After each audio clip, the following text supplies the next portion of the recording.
पक्षाला एक मोठी अशी उणीव भासणार आहे सरांची.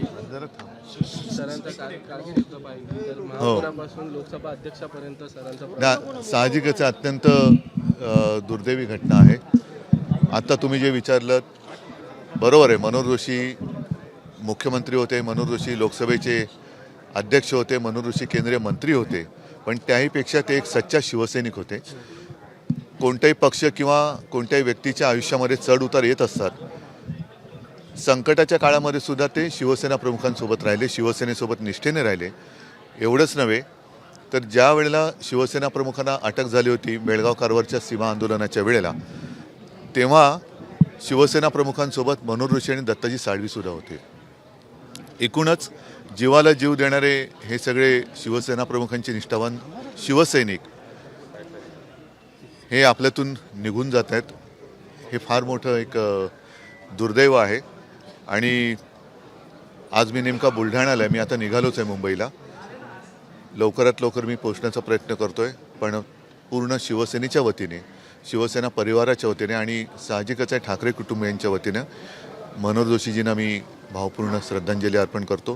कारण असे सगळे जीवाला जीव देणारे कार्यकर्ते त्याही वेळेला होते, आजही आहेत.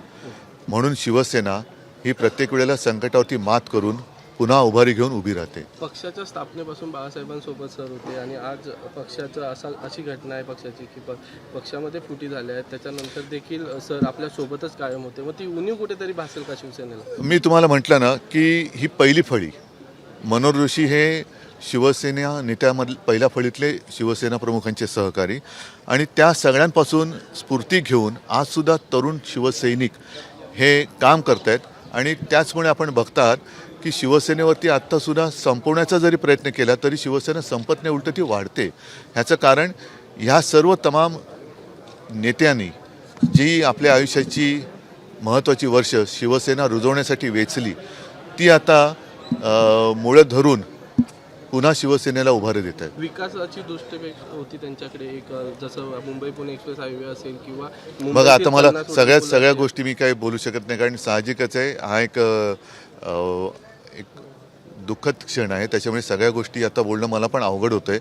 आत्ता तरी मला लवकरात लवकर मुंबईला पोहोचणं आवश्यक आहे. म्हणून मी आजचे सगळे कार्यक्रम रद्द करून मुंबईकडे निघालेले आहे. तर शिवसेना परिवाराच्या वतीनं आणि ठाकरे कुटुंबियांच्या वतीनं उद्धव ठाकरेंनी मनोहर जोशी यांना श्रद्धांजली अर्पित केली आणि लवकरात लवकर आपण मुंबईला पोहोचतोय असंही त्यांनी सांगितलं. त्यांनी आजचा आपला बुलढाणा दौरा आणि सर्व कार्यक्रम रद्द केले. एबीपी माझा, उघडा डोळे बघा नीट.